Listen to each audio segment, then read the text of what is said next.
FM Live Drama. Hello mga idol!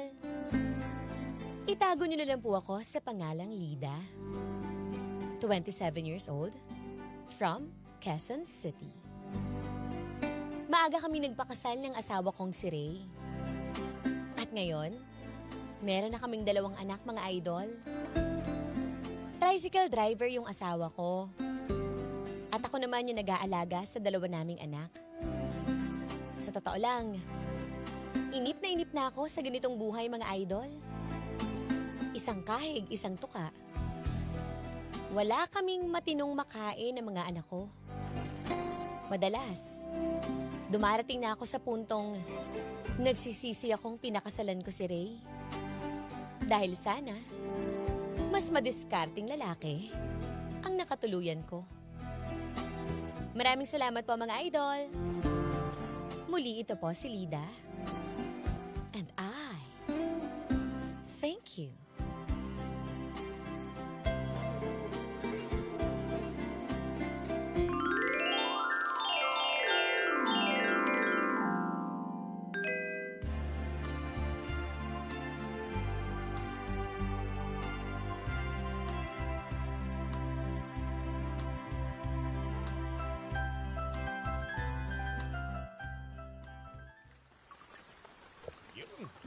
Ay, ko. Ay, umuulan na naman. Ray! Makapag-cellphone na muna. Ray! Oh, bakit? Ano ba yan? Ba't nakaupo ka pa? Anong oras na oh? 10:30 na. Tingnan mo naman lakas ng ulan, no? Tsaka, masama yung pakiramdam ko. Parang ayaw mamasada ngayon. Wala naman pasahero. Ray naman, alam mo na nga wala tayong ulam eh. O sige, hindi ka lalabas. Anong kakainin ng mga bata ngayon? Di ba may sardinas pa tayo dyan? Mag-sardinas muna tayo. Sardinas? Eh di ba kagabi inulam na nga yun? Ang dami na nga sabaw eh. Isang sardinas, naghati-hati tayong 4. Maawa ka naman sa mga anak mo. Pakainin mo naman na maayos yung mga bata. Wala na ngang gatas eh. Di pa kakain ng matinong pananghalian. Baka pwedeng kumuha muna tayo kay Ate Leslie o di ka naman kay Ate Rudelin. Ate Rudelin, ang dami na ngang lista doon. Pag nakikita nga ako ng babaeng yun, nagagalit na sa akin eh. Sige Ano ba na, naman yan, Ray? Minsan na nga lang kikilos. Ano ba naman yung ulan? Hindi ka naman matutunaw sa ulan kung babiyahe ka sana ngayon. O sige na, sige na. Para hindi ka na magbunga nga. Mamamasada na ako. Ay nako, di mo nga ako makumustahin kung maayos ba yung pakiramdam ko. Bakit? Kinumumusta mo ba kami kung okay pa kami? Kung kumakalam ba yung mga sikmura namin ng mga bata? Sige na, mamamasada na ako. Huwag na mainit ang ulo mo.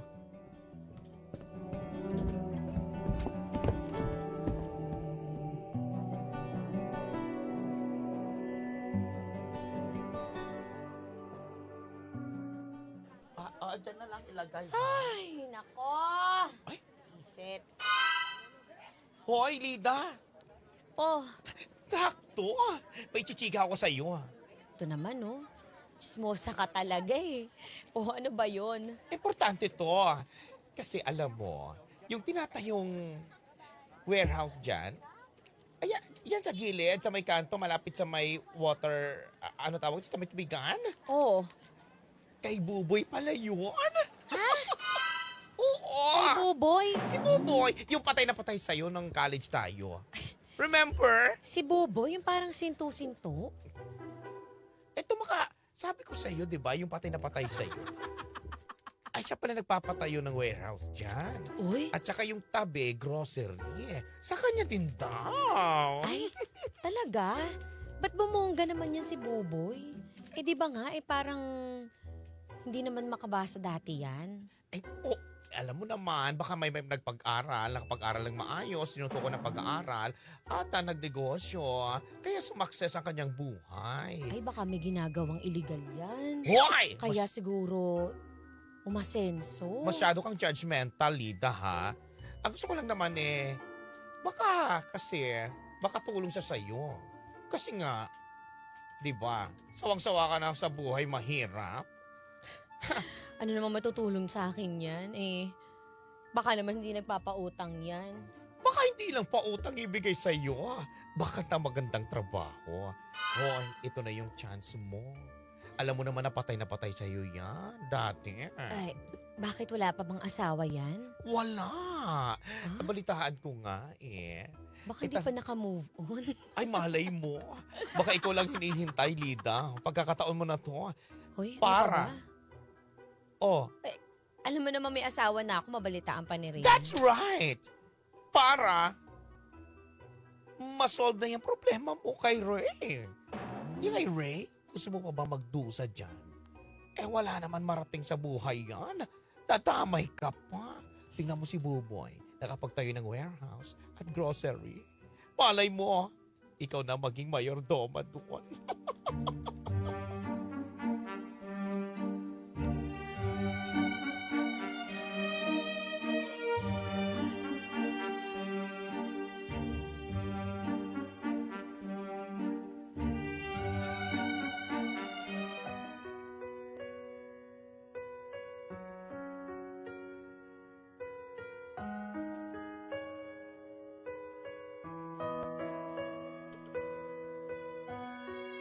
Ilang taon ko ring tiniis na ganito yung buhay namin ng mga anak ko, mga idol.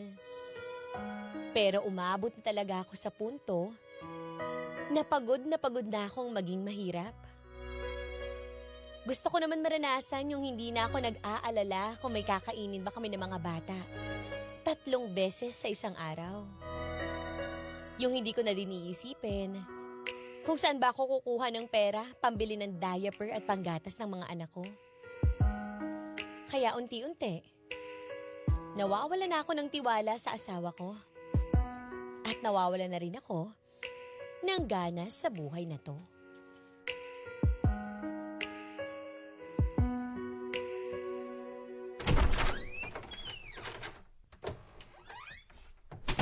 Lida, dito na ako. Oh, nangaga mo. Anong ulam? Eh di wala. Wala. May bago naman ako sinaing dyan. Kung gusto mo, lagyan mo na lang ng toyo. Grabe naman yan. Pagod na pagod ako sa pamamasada sa tricycle tapos walang ulam. Eh, anong magagawa natin? Wala tayong ulam eh. Joke lang. Meron akong dala. Paborito mo? Lechon manok. Ano? Ay, Diyos ko, salamat naman may matinong pagkain ngayon. Ay, nako. Alam ko matagal na tayo hindi nakatikim ng lechon manok. Kaya pasalamat ako. May sobra dun sa pang-boundary ko kanina. Kaya nakabili ako ng lechon manok. Mabuti naman. Ang amin na, ilalagay ko na dito sa lamesa. At hindi lang yun. Ano? Dahil napapansin ko yung buhok mo, medyo matagal na hindi na gagalaw yan eh. Tsaka yung tingnan mo, pedicure, Ano manicure ba? mo, talagang kupas na oh. Teka. Yeah. Charan! Meron dito ako 1.5. 1.6. Oh. Diba gusto mo ipaayos yung buhok mo? Magpakulay. Oh, meron ka Oo. pang pedicure, manicure. Oh. Sige na, kunin mo na to. Sandali. Akin talaga yan? Pakuli ng buhok lang yan? Oo nga ni, para sa'yo to. Yung pangkuryente, nabayada na ba? Eto, nakatabi na po. Oh, ayan, sa kuryente at sa tubig. Ito, para sa'yo talaga to. Panggatas ng bata. Nandito na nga, kasama na rin, oh. Kompleto na. Kunin mo na. Ano ba yan? Akin na nga.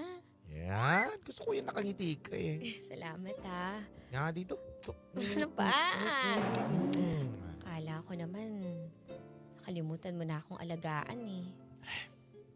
Ikaw pa ba? Eh, syempre, hindi kita makakalimutan.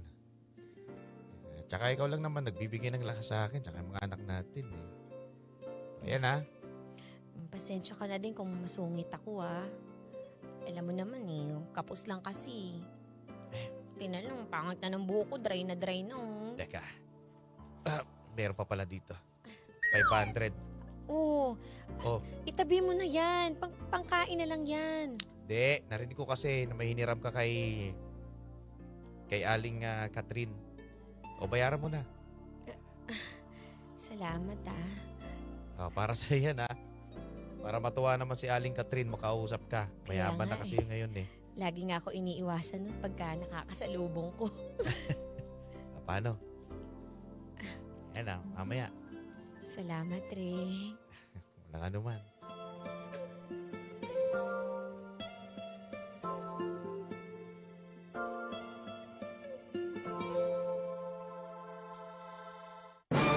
Oh, Ano? ma.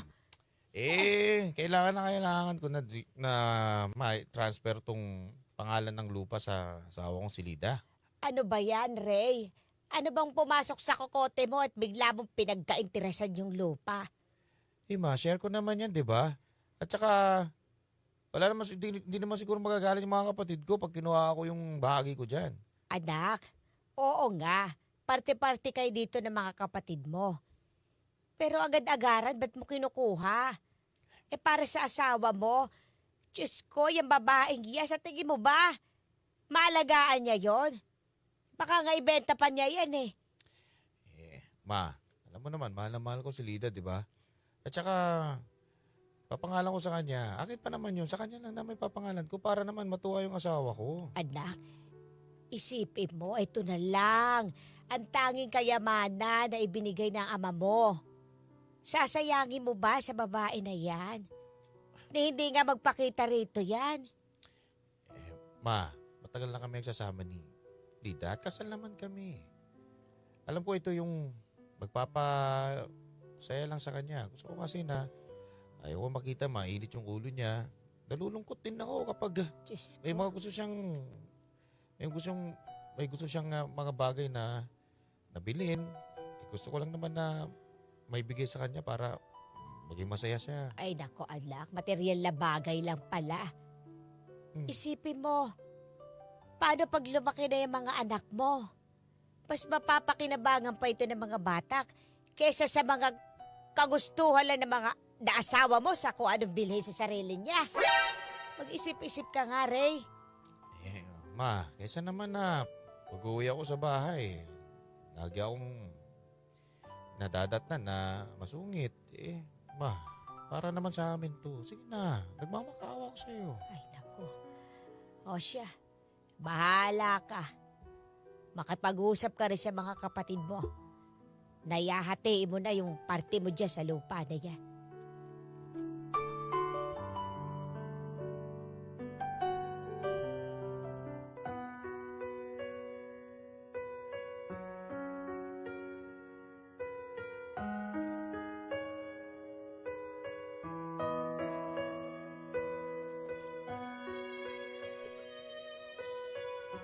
Lingid sa kaalaman ni Ray, may plano na akong sumama sa ibang lalaki, mga idol. Sa totoo lang, muntik niya pa akong makumbinse na sumama sa kanya at manatili sa relasyon namin nung makuha ko yung lupa sa probinsya nila. Pero mabilis lang din akong natauhan, mga idol eh. Dahil alam ko, mas magkakaroon pa kami ng magandang kinabukasan ng mga anak ko sa ibang lalaki, mga idol.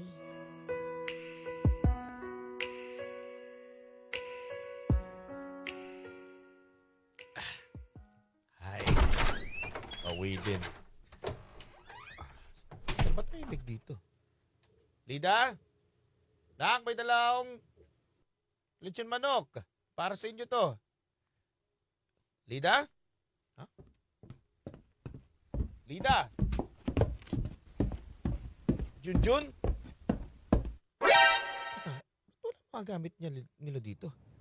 Teka, punta ka nga sa kwarto. Lida? Lida! Wala yung mga damit nila. Yung mga bag. Wala rin. Yung titulo ng lupa. Ha? Wala din dito sa drawer. Lida! Lida! Lida!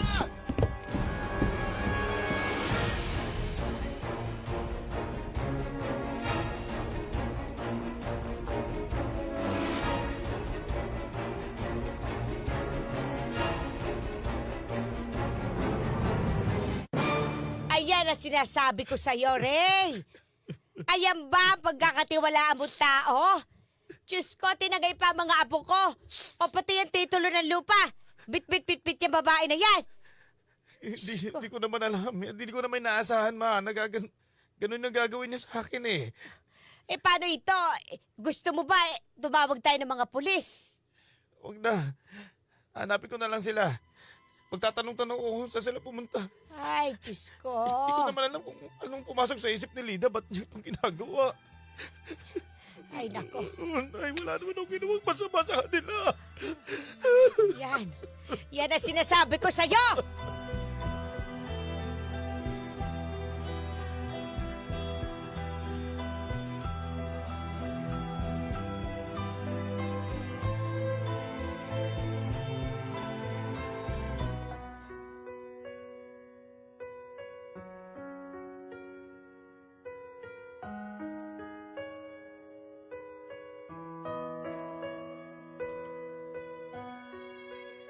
Lumipas pa ang ilang buwan. Nabalitaan ko na naaksidente si Ray sa pagmamaneho niya ng tricycle. At yun din yung dahilan kung bakit siya namatay, mga idol. Sa totoo lang, nung lumayo kami ng mga bata, akala ko magiging masaya kami sa piling ng iba. Pero, doon ko lang napatunayan sa sarili ko na mas mahal pala kami ni Ray, mga idol. Pero paano?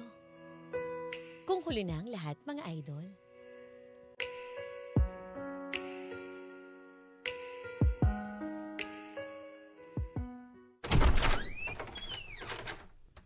Magandang umaga ho. Aba, kapal na ba ng mukha mong pumunta rito, Lida? Anong kailangan mo? Ma, ibabalik ko lang po sana tong titulo ng lupa. At nakikiramay po ako sa pagkawala ni Ray. Walang iya ka! Pasensya na po kayo. Patawarin niyo po ako sa mga nagawa ko kay Ray. Ang kapal na mukha mo! Ikaw ang dahilan kung bakit namatay ang anak ko! Ilang beses niya kayo pinag-aanap. Tinagay mo mga apo ko. Pinakiusap niya pa sa akin itong lupa na ito para ibigay sa pakakagustuhan mo. Pero ngayon, ano? Babalik ka pa? Ha? Kapal na mukha mo, babae ka. Lumayas ka rito! Ma, patawarin niyo po ako. Lumayas ka! Hindi ka na namin kailangan. Utang na loob! Galangin mo na lang ang pagkamatay ng anak ko. Huwag ka na magpakita rito, Lida. Patawad po, Ma. Patawad mo, Ma. Umalis ka na!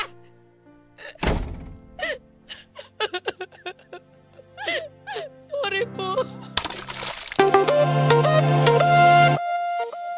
Mga idol, may kwento ka bang gustong ilabas? Sa yaman o sakit? May handang makinig. I-chat mo lang kami sa Facebook page 93.9 IFM Manila para bigyang buhay dito sa IFM. Dahil ang kwento ng idol, maririnig ko na yarn. Hindi lang sa radyo. Ang IFM live drama ay nasa Spotify na rin. Available din sa YouTube at Facebook. Grabe naman. yun. Ngayon sa paghahangad ng mas Taas na pa buhay. na buhay. Oo. Ayan ang nangyari.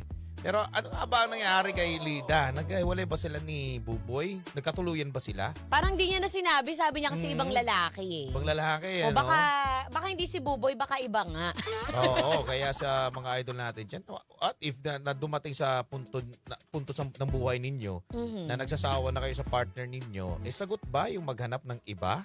Ayun Yeah. ang tanong eh. Alam no? mo, Daddy Dong, sa nakikita ko talagang nangyayari talaga ngayon, ito yun eh. 'Di ba? Ito realidad ng buhay na kapag sawa ka na sa buhay mo, sawa ka na sa nangyayari sa inyo sa araw-araw, tendency is humahanap talaga ng ibang lalaki Oo. to fill in the gap. Pero tignan nyo mga idol, pag sumama ka ba sa ibang lalaki, instantly ba nasasagot yung mga problema mo. Siguro yes, kung financial at financial stable yung pinalit mo.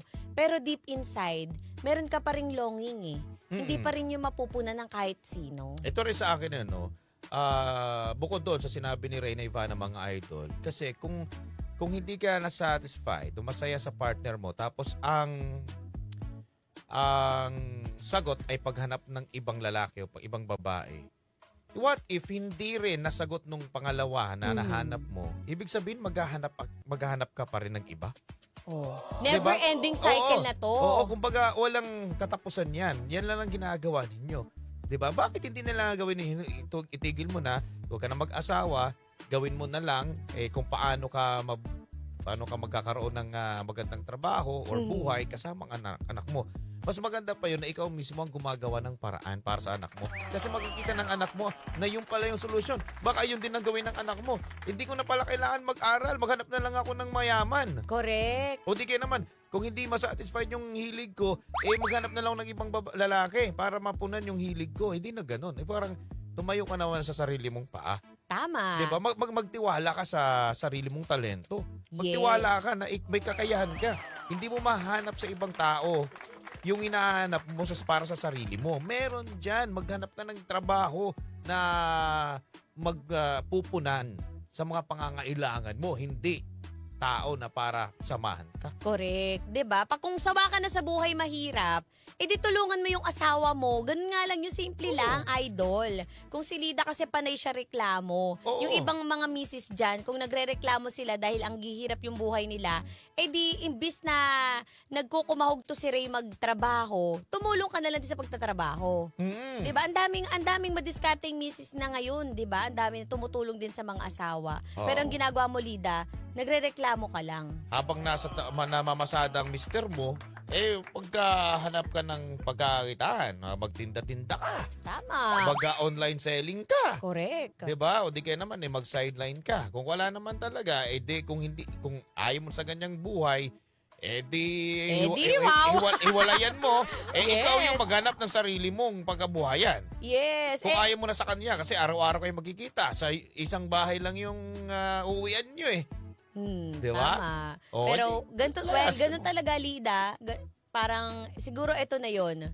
Di mo pa rin makakukuha yung satisfaction na hinahanap mo. Dahil at the end of the day, nandun yung konsensya niya eh. Feeling ko yun talaga yung nagpapahirap sa kanya at bumabagabag sa kanya up until now. So, dapat maging lesson din sa atin nito. At kay Lida na. For sure, alam ko marami tayo nakuhang aral dito. At napataas ang ating mga kilay sa ating IFM Live drama. At sa mga idol natin dyan na nakikinig sa Spotify, hayaan nyo po na pwede nyo po pa rin pong mapakinggan anytime, anywhere ang ating podcast IFM Live Drama sa Spotify.